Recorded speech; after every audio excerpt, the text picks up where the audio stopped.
ক্ষতিকর আগাছা পার্থেনিয়ামের বিস্তার রোধ এবং কৃষক ও সাধারণ মানুষকে সচেতন করতে মালদা কৃষি বিজ্ঞান কেন্দ্রের উদ্যোগে 21তম পার্থেনিয়াম সচেতনতা সপ্তাহ পালন করা হলো। শস্য বিজ্ঞানী ডক্টর ভবানী দাসের তত্ত্বাবধানে আয়োজিত কর্মসূচিতে উপস্থিত ছিলেন মালদা কৃষি বিজ্ঞান কেন্দ্রের সিনিয়র সায়েন্টিস্ট ডক্টর রাকেশ রায়, উদ্যান পালন বিজ্ঞানী ডক্টর শুদ্ধ সুচি দাস, অন্যান্য বিজ্ঞানী কর্মী ও স্থানীয় কৃষকরা। কর্মসূচিতে পার্থেনিয়ামের ক্ষতিকর প্রভাব, কৃষি উৎপাদন, পরিবেশ ও জনস্বাস্থ্যের উপর এর প্রভাব নিয়ে আলোচনা করা হয়। কৃষকদের পার্থেনিয়াম শনাক্তকরণ, বিস্তার রোধ ও নিরাপদ ব্যবস্থাপনা সম্পর্কে হাতে কলমে প্রশিক্ষণ দেওয়া হয়।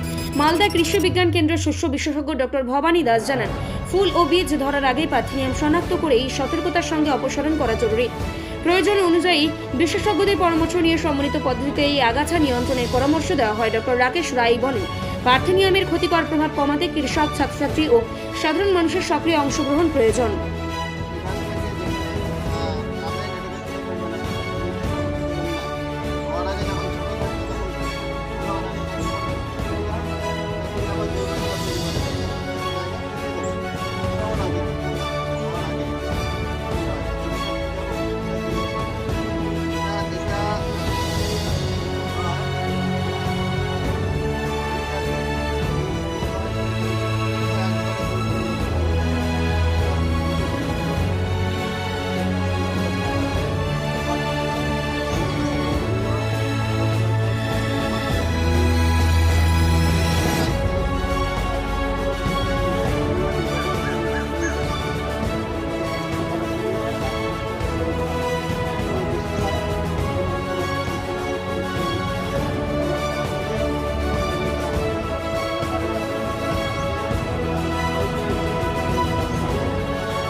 আমরা সবাই একটা একটা করে তুললে পরে এই রাস্তাটা আমরা ঠিক আছে।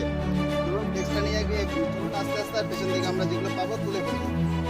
ধরুন যেখানে যেখানে পাবেন ওই রকম আছে, ঠিক আছে। পার্থেনিয়াম হিস্ট্রির ফোন আছে, সেটার নাম হচ্ছে এই যে সবাই এই যে এটা আছে, এই যে আছে, এই যে আছে 1 কিলোমিটার, এই যে এরকম করে এরকম অবস্থায় তুলে ফেলবেন। তুলে এটাকে একটা গর্তে পচিয়ে ফেলবেন, একটা গর্তে।